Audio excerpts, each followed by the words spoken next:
పాత బస్తీ వాసుల కళ నెరవేరే సమయం ఆసన్నమైంది. ఎన్నో ఏళ్ల తర్జన భర్జనలు ప్రభుత్వ నిర్ణయాల తర్వాత ఓల్డ్ సిటీలో మెట్రో రైలు నిర్మాణానికి శ్రీకారం చుట్టారు. ఈ మేరకు చారిత్రక పాత బస్తీలో మెట్రో పనులు మొదలయ్యాయి. మెట్రో రూట్లో రోడ్డు విస్తరణ పనులు ముమ్మరంగా సాగుతున్నాయి. మెట్రో రెండో దశలో భాగంగా ఎంజీబీఎస్ నుంచి చాంద్రాయణగుట్ట వరకు కొనసాగుతున్న మెట్రో రైలు నిర్మాణంపై big TV special report. So Hyderabad పాత బస్తీలో మెట్రో పనులు స్టార్ట్ అయ్యాయి. పాత బస్తీ వాసుల కళ నెరవేరే టైం వచ్చేసిందని చెప్పొచ్చు. ఎన్నో తర్జన భర్జనలు, ఎన్నో ఇబ్బందులు ఇవన్నీ దాటుకుని ప్రభుత్వం ఎట్టకేలకు మెట్రో పనులు స్టార్ట్ చేసింది. సో ప్రెజెంట్ మనం ఎంజీబీఎస్ మెట్రో ఎండింగ్ పాయింట్ దగ్గర ఉన్నాం. సో నా వెనక చూస్తే మీకు కనిపిస్తూ ఉంటుంది ఎంజీబీఎస్ మెట్రో పాయింట్ అండ్ అక్కడ మెట్రో ట్రైన్ కూడా కనిపిస్తుంది. This is the ending point. So ఇక్కడ నుంచి మనకి చంద్రయాన్ గుట్ట నుంచి డైరెక్ట్ ఎయిర్పోర్ట్ వరకు మెట్రో రానుంది. సో దీనికి సంబంధించి పనులు స్టార్ట్ చేశారు. మార్కింగ్స్ కూడా వేస్తున్నారు. సో ఆస్తుల సేకరణ కూడా జరుగుతుంది. సో పనులు ఎలా జరుగుతున్నాయి, ఎక్కడెక్కడ మార్కింగ్ వేశారో ఈరోజు చూద్దాము. నాతో పాటు రండి. ఎంజీబీఎస్ నుంచి చాంద్రాయణగుట్ట వరకు చేపడుతున్న 7.5 కిలోమీటర్ల మెట్రో మార్గానికి కావాల్సిన ఆస్తుల సేకరణను ప్రభుత్వం ఇప్పటికే ప్రారంభించింది. ఈ రోడ్లో రోడ్డు విస్తరణ, స్టేషన్ల నిర్మాణానికి దాదాపు 1200 వరకు ఆస్తులు అవసరం ఉన్నాయి. ఇప్పటి వరకు 400 ఆస్తులకు సంబంధించి నోటిఫికేషన్లు వేయడం ఆసక్తికరంగా మారింది. మొదటి దశలో కారిడార్ 2లో భాగంగా జేబీఎస్ నుంచి ఫలక్నామా వరకు 15 కిలోమీటర్ల పనులను ప్రతిపాదించింది. అయితే ఎంజీబీఎస్ దాటిన తర్వాత ఫలక్నామా వరకు చేపట్టనున్న నిర్మాణంలో మతపరమైన కట్టడాలు, ప్రార్థనా మందిరాలను తొలగించాల్సి వస్తుండటంతో అప్పట్లో పెద్ద ఎత్తున అభ్యంతరాలొచ్చాయి. ఎండ్ అయిందో ఎంజీబీఎస్ దగ్గర మెట్రో, మనం అక్కడి నుంచి స్టార్ట్ అయ్యాము. సో అక్కడి నుంచి ఎంజీబీఎస్ తర్వాత సాలార్జంగ్ మ్యూజియం, దాని తర్వాత చార్మినార్ తర్వాత సాలిబండ తర్వాత మనకి ఫలక్నామా నుంచి చంద్రయాన్గుట్ట. సో ఈ టోటల్ వచ్చేసి మొత్తం కూడా 7.5 కిలోమీటర్స్ డిస్టెన్స్. అక్కడి నుంచి డైరెక్ట్గా మనకి ఎయిర్పోర్ట్. సో ప్రజెంట్ మనం సాలార్జంగ్ మ్యూజియం వెళ్ళే రూట్లో ఉన్నాము, దాని బ్యాక్ సైడ్ ఉన్నాము. సో ఇక్కడ కొన్ని మార్కింగ్స్ కూడా వేశారు మనకి. సో ఈ మార్కింగ్ చూస్తే కనుక సో ఇక్కడ అండ్ అలాగే అక్కడ. సో ఇది ఒక ఇల్లు. సో ఇది ఇల్లు కనిపిస్తోంది మనకి. దీని వెనక మార్కింగ్స్ వేశారు. ఎక్కడైతే మార్కింగ్ వేశారో అక్కడి నుంచి మొత్తం మనకు కూడా మెట్రోకి సంబంధించి రోడ్ అలైన్మెంట్ కానివ్వండి, లేకపోతే దానికి సంబంధించి కన్స్ట్రక్షన్ కానీ జరగబోతూ ఉంటుంది. సో దీనికి సంబంధించి కొన్ని మార్కింగ్ అయితే వేశారు. సో ఇంటికి సంబంధించి మొత్తం కంటిన్యూస్గా మార్కింగ్స్ వేసుకుంటూ వెళ్ళారు. సో మీకు చూస్తే కనిపిస్తోంది. సో దీనికి సంబంధించి పనులు కూడా స్టార్ట్ అయ్యాయి. అండ్ ఈ మంత్ ఎండింగ్లోగా వీళ్ళకి ఆస్తులకు సంబంధించిన అన్నీ కూడా చాలా క్లియర్గా చేసేసి పనులు కూడా స్టార్ట్ చేయబోతూ ఉన్నారు. సో ఈ మార్కింగ్స్ వేశారు. సో రోడ్ ఎంత విడుతొస్తుంది, ఎంత లోపు దీన్ని వీళ్ళతో ఏం మాట్లాడారు, సో అవన్నీ కూడా మనం తెలుసుకునే ప్రయత్నం కూడా చేద్దాము. పనులపై కాంగ్రెస్ సర్కార్ ప్రత్యేక దృష్టి సారించింది. మొదటి దశలో ఫలక్నామా వరకు ఆగిన 5.5 కిలోమీటర్లకు అదనంగా చాంద్రాయణగుట్టకు మరో 2 కిలోమీటర్లను పొడిగించి అక్కడి నుంచి నేరుగా ఎయిర్పోర్టుకు వెళ్లే సౌకర్యాన్ని అందుబాటులోకి తీసుకొచ్చేందుకు కృషి చేస్తోంది. పనులకు ఈ ఏడాది మార్చి 8న సీఎం రేవంత్ రెడ్డి ఫలక్నామా వద్ద శంకుస్థాపన చేశారు. అయితే తమ ఏరియాలో మెట్రో వస్తే తమకు ఎంతో మేలు జరుగుతుందని అంటున్నారు స్థానికులు. మెట్రో డెవలప్మెంట్ కోసం తమ ఇళ్లను సంతోషంగా ఇస్తామంటున్నారు యజమానులు. సో ఎక్కడైతే మార్కింగ్ వేశారో సో ఆ మార్కింగ్ దగ్గర మనకి రోడ్ వస్తుందా, పిల్లర్స్ వస్తాయా అనేది మనకి పనులు స్టార్ట్ చేసిన తర్వాత తెలుస్తుంది. సో ప్రజెంట్ అయితే మార్కింగ్ దగ్గర ఉన్నాం కదా, ఇది ఒక హౌస్ కనిపిస్తుంది మనకి. సో హౌస్ ఓనర్ మనతో పాటు ఉన్నారు, ఆయనతో మాట్లాడదాము. సో నమస్తే అండి. నమస్కార్. సో ఇది మీ ఇల్లే కదా? అవును, నా ఇల్లు. సో ఇక్కడ మార్కింగ్స్ వేశారు మొత్తం ఇల్లు మొత్తము. సో మెట్రోకి సంబంధించి సో వాళ్ళు మాట్లాడారా మీతో? అవును, మాట్లాడారు. సో ఏం చెప్పారు మీకు? ఇది ఇక్కడ ఓల్డ్ సిటీలో మెట్రో డెవలప్మెంట్ కోసం మెట్రో లైన్ ఇక్కడ నుంచి చంద్రాయణగుట్ట వరకు వెళ్తుంది.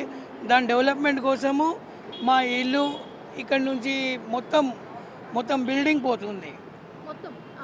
ఎంత ఉంది మీ బిల్డింగ్ మొత్తం? మా బిల్డింగ్ 100 స్క్వేర్ యార్డ్స్లో ఉంది.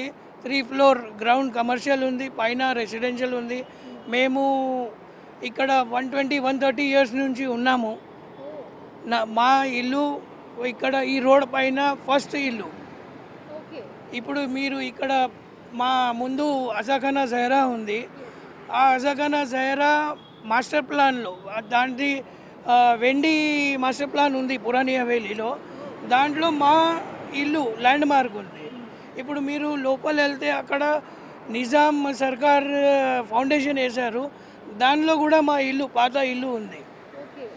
మేము 20 సంవత్సరాల కింద రోడ్ డెవలప్మెంట్ కోసము హాఫ్ ఆఫ్ ద హౌస్ ఇచ్చేసాము. మళ్ళీ మెట్రో డెవలప్మెంట్ కోసం మొత్తం హౌస్ ఇచ్చేస్తున్నాము. థ్యాంక్ యూ సో మచ్ అండి. So thank you so much. చూస్తూ ఉన్నాము. సో ఆల్మోస్ట్ 8 జనరేషన్స్ నుంచి వాళ్ళు ఇక్కడ ఉంటూ ఉన్నారు. సో మెట్రో మనకి పాత బస్తీలో రాబోతుంది కాబట్టి ఈ డెవలప్మెంట్ కోసం వాళ్ళు ఇల్లు ఇస్తున్నాము అని చెప్తున్నారు. సో మాకు చాలా ఆనందంగా ఉంది అని కూడా చెప్తున్న పరిస్థితి మనం చూస్తున్నాము. సో ఈ లైన్ మొత్తం మార్కింగ్స్ వేశారు కాబట్టి ఈ లైన్ మొత్తం రోడ్ వైండింగ్లో మొత్తం రోడ్ ఎక్స్టెన్షన్ జరుగుతుంది. అండ్ ఎక్కడైతే మార్కింగ్ వేశారో అక్కడ నుంచి మెట్రో పిల్లర్స్ కూడా రాబోతున్నాయి. సో పదని చూద్దాము. సో ఎలా వెళ్ళబోతుందో లైన్ అంతా.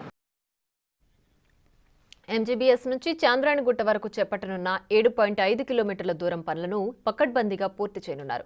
జీహెచ్ఎంసీ మాస్టర్ ప్లాన్ ప్రకారం 100 అడుగులతో రహదారి విస్తరణ చేపట్టనున్నారు. స్టేషన్ల వద్ద మాత్రం 120 అడుగుల వెడల్పులో విస్తరించనున్నారు. దారుల్ షిఫా, శాలిబండ మధ్య చాలా చోట్ల ఒక్కొక్కటి 20 నుంచి 25 అడుగుల చొప్పున విస్తరించాల్సి ఉందని అధికారులు చెబుతున్నారు. అలాగే శాలిబండ నుంచి చాంద్రాయణగుట్ట మధ్య ఒక్కో ఆస్తి 10 అడుగుల వరకు విస్తరించాల్సి ఉంటుందని, స్టేషన్లు, వంపులు అధికంగా ఉన్న ప్రాంతాల్లోని ఆస్తుల విషయంలో మాత్రం రహదారి విస్తరణ కాస్త ఎక్కువగా ఉన్నట్లు తెలుస్తోంది. ఎక్కడైతే మార్కింగ్స్ వేశారో ఆ మార్కింగ్స్ అన్ని చూసుకుంటూ వస్తూ ఉన్నాం మనము. సో ప్రెజెంట్ మనం సాలార్జంగ్ మ్యూజియం దగ్గర ఉన్నాము. సో సాధారణంగా ఈ రోడ్లో ఎవరైనా వెళ్ళాలంటే కనుక కార్ అయినా కానివ్వండి, బైక్ అయినా ఏదైనా కూడా మనకి మినిమం ఫుల్ ట్రాఫిక్ ఉంటుంది రోడ్ అంతా కూడా. సో పాత బస్తీ, చార్మినార్, సాలార్జంగ్ మ్యూజియం మనకి మొత్తం ఎంజీబీఎస్ నుంచి ఈ రోడ్ మొత్తం ఫుల్ బ్లాక్ ఉంటుంది, చాలా ట్రాఫిక్ ఉంటుంది. సో ఇలాంటి ప్లేస్లో మెట్రో వస్తే చాలా ఫ్లెక్సిబుల్గా ఉంటుంది. అండ్ ఇప్పుడు నవేడేస్లో చూసుకోవచ్చు మనకి ట్రాఫిక్ కూడా విపరీతంగా పెరిగిపోయింది, వాహనాలు కూడా అందరూ కొంటూ ఉన్నారు.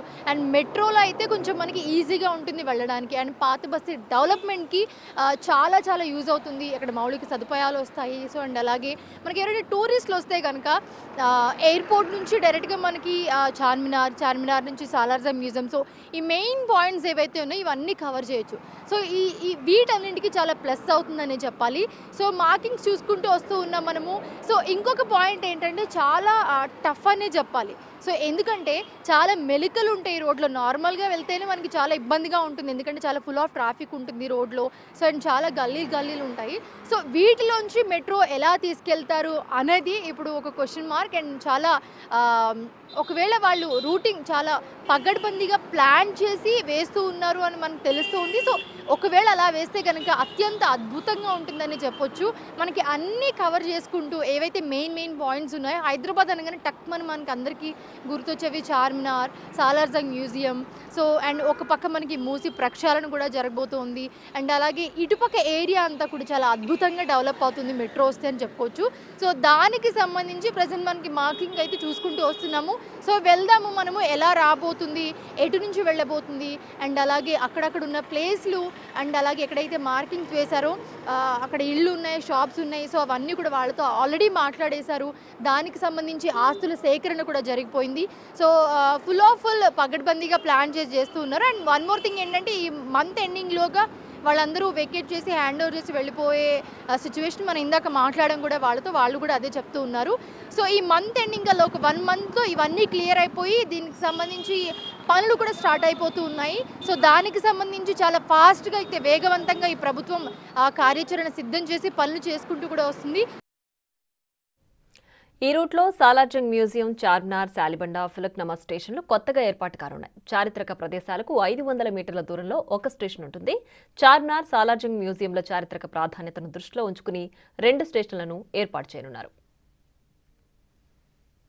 సో ప్రజెంట్ మనం వెళ్తున్నాము, ఎక్కడెక్కడైతే మార్కింగ్ వేసి కంటిన్యూ చేస్తున్నారో మెట్రో రైల్కి సంబంధించి ఆ మార్కింగ్ కూడా చూస్తూ ఉన్నాము. ప్రతి బిల్డింగ్ దగ్గర కూడా మనకి రెడ్ కలర్ మార్కింగ్ వేశారు. సో ఆ మార్కింగ్ వేసిన ప్లేస్ మొత్తం కూడా మనకి రోడ్కి కానివ్వండి, లేకపోతే మెట్రో పిల్లర్స్కి కానివ్వండి, మొత్తం కూడా తీసేస్తారనమాట. సో మీరు చూస్తే చాలా క్లియర్గా కనిపిస్తూ ఉంటుంది. సో బిల్డింగ్స్ మీద రెడ్ మార్క్. సో మనం ఫస్ట్ నుంచి చూసుకుంటే కనుక మొదటి దశలో, అంటే గతంలో చూసుకుంటే మొదటి దశలో కారిడార్ 2లో జేబీఎస్ నుంచి ఫలక్నామా వరకు మెట్రో రైల్ పనులు ప్రతిపాదించారు చేయడానికి. సో కానీ ఎంజీబీఎస్ వరకు వచ్చినప్పటికీ ఎంజీబీఎస్ నుంచి ఫలక్నామా వరకు చాలా మతపరమైన కట్టడాలు కానివ్వండి, ప్రార్థనా మందిరాలు ఇవన్నీ ఉండడంతో మనకి ఎంజీబీఎస్తోనే ఎల్ఎన్టీ మెట్రో సంస్థ మనకి అక్కడి వరకే స్టాప్ చేశారు. అక్కడి వరకు ఎండ్ చేసి అక్కడి నుంచి మెట్రో ట్రైన్స్ నడిపిస్తూ ఉన్నారనమాట. సో ఇప్పుడు అక్కడి నుంచి మనకి కంటిన్యూషన్గా మనకి ఇందాక మనం ఎక్కడైతే స్టార్ట్ చేసామో అంటే ఎంజీబీఎస్ ఎండింగ్ పాయింట్ దగ్గర అక్కడి వరకు స్టాప్ చేశారు. సో అక్కడి నుంచి మనకి కంటిన్యూషన్గా సాలార్జంగ్ మ్యూజియం అండ్ అలాగే చార్మినార్, సో ఇప్పుడు ఈ రోడ్ ఏదైతే ఉందో ఎక్కడెక్కడైతే మార్కింగ్ వేశారో సో ఇదంతా కూడా మెట్రో వెళ్తుంది. సో మీరు చూసుకుంటే కనుక వీళ్ళందరికీ కూడా మౌలిక సదుపాయాలు డెవలప్మెంట్ పరంగా చాలా ప్లస్ అవుతుందనే చెప్పాలి ఈ రోడ్ అంతా కూడా. సో మెట్రో వచ్చిన తర్వాత అండ్ ఇంకా అభివృద్ధి చెందుతుంది అని చెప్పొచ్చు ఈ రోడ్ అంతా కూడా మీరు చూసుకుంటే. సో కంటిన్యూషన్గా మనం వెళ్తూ ఉన్నాము అండ్ అలాగే ఇప్పుడు మనం చార్మినార్ దగ్గరికి వెళ్తూ ఉన్నాం అనమాట. సో పర్యాటకంగా కూడా మనకి చాలా ప్లస్ అవుతుందని చెప్పొచ్చు. మెట్రో రైలు రాకతో ఓల్డ్ సిటీకి మరింత టూరిస్టు స్పాట్గా మారనుంది. ఇప్పటికే జాతీయ, అంతర్జాతీయ పర్యాటకులు చార్మినార్ సహా పలు ప్రాంతాలను సందర్శించేందుకు పెద్ద ఎత్తున తరలివస్తున్నారు. మెట్రో అందుబాటులోకి వస్తే మరింత ఎక్కువ మంది పర్యాటకులు పాత బస్తీని సందర్శించే అవకాశం ఉంటుంది. అటు నగరంలోని ప్రధాన ప్రాంతాల నుంచి ఇటు శంషాబాద్ అంతర్జాతీయ విమానాశ్రయం నుంచి ప్రయాణికులు, పర్యాటకులు ఎలాంటి ఇబ్బంది లేకుండా పాత బస్తీకి రాకపోకలు సాగించనున్నారు. సో మనం చార్మినార్ దగ్గరకు వచ్చాము. సో నార్మల్గా చూసుకుంటేనే ఇంత రద్దీగా ఉంది. సో ఎక్కడెక్కడి నుంచో టూరిస్టులు వస్తూ ఉంటారు ఇక్కడికి. సో నేషనల్ ఇంటర్నేషనల్గా కూడా మనకి టూరిస్టులు అందరూ చార్మినార్ని విజిట్ చేస్తూ ఉంటారు. సో ఇంత రద్దీగా ఉండే ప్లేస్లో మెట్రో వస్తే అది ఎంత ప్లస్ అవుతుందో మనం ఒక్కసారి ఊహించుకోవచ్చు. సో ఒకసారి మాట్లాడుకుంటే కనుక మనకి పర్యాటకంగా కూడా మరింత ఆకర్షణ యాడ్ అయ్యే విధంగా మనకి ఇప్పుడు రూపుదిద్దుకోనుంది మెట్రో. సో ఒక్కసారి మీరు చార్మినార్ దగ్గరకు చూస్తే కనుక సో ఇంత అద్భుతమైన లుక్ని నార్మల్గా మనం మెట్రో నుంచి చూస్తూ ఉంటే కనుక అది ఎంత బాగుంటుందో ఒక్కసారి ఊహించుకుంటేనే మనకు అర్థమవుతుంది. సో మెట్రో రైల్ రాకతో పాత నగరం మరింత ఆకర్షణగా సంతరించుకోనుంది అండ్ అలాగే ఇప్పటికీ నేషనల్ ఇంటర్నేషనల్ వైజ్గా కూడా చాలామంది టూరిస్టులు దీన్ని విజిట్ చేయడానికి వస్తూ ఉంటారు, మనందరికీ తెలుసు. సో మెట్రో అందుబాటులోకి వస్తే కనుక మరింత ఎక్కువ మంది టూరిస్టులు పెరిగే అవకాశం చాలా ఉందని చెప్పుకోవచ్చు. అండ్ మోర్ ఓవర్ పాత బస్తీని చాలామంది విజిట్ చేస్తూ ఉంటారు కాబట్టి వాళ్ళందరికీ తెలుస్తూ ఉంటుంది. సో ఇప్పుడు మీరు ఒక్కసారి చూస్తే కనుక ఇక్కడ మనకి ఎంత రద్దీగా ఉందో మనకు కనిపిస్తుంది. వీళ్ళందరికీ కూడా ఎవరైతే వస్తారో చూడడానికి వాళ్ళందరికీ కూడా ప్లస్ అవుతుందని చెప్పుకోవచ్చు. హైదరాబాద్ అభివృద్ధిపై స్పెషల్ ఫోకస్ పెట్టిన సీఎం రేవంత్ రెడ్డి దానికి అనుగుణంగా చర్యలు తీసుకుంటున్నారు. ఇప్పటికే మూసీని అభివృద్ధి చేయాలని డిసైడ్ అవ్వగా ఇప్పుడు మెట్రో పనులు కూడా షురూ అయ్యాయి. మరోవైపు హెచ్ఎండిఏ గ్రేటర్ హైదరాబాద్ విస్తరణపైన ఆయన దృష్టి సారించారు. మరి మెట్రో రెండో దశ పనులతో ఓల్డ్ సిటీ రూపురేఖలు ఎలా మారబోతున్నాయన్నది వేచి చూడాలి. చూస్తూ ఉన్నాం మనము ఎంజీబీఎస్ దగ్గర స్టార్ట్ అయ్యి ఫలక్నామా వరకు చూసుకుంటూ వచ్చాము అండ్ అలాగే చంద్రయాన్ గుట్ట నుంచి ఎయిర్పోర్ట్ వరకు కూడా. సో ఎలా ఉండబోతుంది, ఎలా రాబోతుంది మెట్రో అనేది చాలా ఆసక్తికరంగా ఉంది. సో దానికి సంబంధించిన లైన్స్ అన్ని కూడా మనం చూసుకుంటూ వచ్చాము. సో ఫైనల్లీ చూసుకుంటే మాత్రం మొదటి దశలో ఎక్కడైతే ఆగిపోయిందో సో అక్కడి నుంచి ఎక్స్టెండ్ చేసుకుంటూ ఇంకా మరింత ముందుకు వెళ్ళబోతుంది మెట్రో రైలు. సో ప్రజలందరూ కూడా చాలా ఆనందం వ్యక్తం చేస్తున్న పరిస్థితి మనం చూస్తున్నాము. అండ్ అలాగే మెయిన్లీ పాత బస్తీ మనం ఏదైతే ఏరియా అంతా కవర్ చేసామో ఆ ఏరియా అంతా ఫుల్ఫిల్గా డెవలప్ కాబోతుంది. సో ఎక్కువ మనం డెవలప్మెంట్ అటువైపే చూసాము, గచ్చిబౌలి కానివ్వండి లేకపోతే అటుపక్క ఏరియా అటుపక్క అంతా ఎలా చూసామో సో ఇటుపక్క కూడా తొందరలో మూసి ప్రక్షాళన కాబోతుంది, ఇటు మెట్రో రైలు రాబోతుంది. మొత్తం కూడా అత్యంత సుందరీకరంగా రెడీ అవబోతుంది అండ్ అలాగే అద్భుతంగా కూడా పర్యాటకంగా కూడా చాలా ప్లస్ కాబోతుంది. సో చూద్దాము మెట్రో రైల్ పూర్తయిన తర్వాత ఇంకా ఎంత అద్భుతాలు జరగబోతున్నాయో. సో ఇది ఇవాల్టి స్పెషల్ స్టోరీ. చూస్తూనే ఉండండి బిగ్ టీవీ.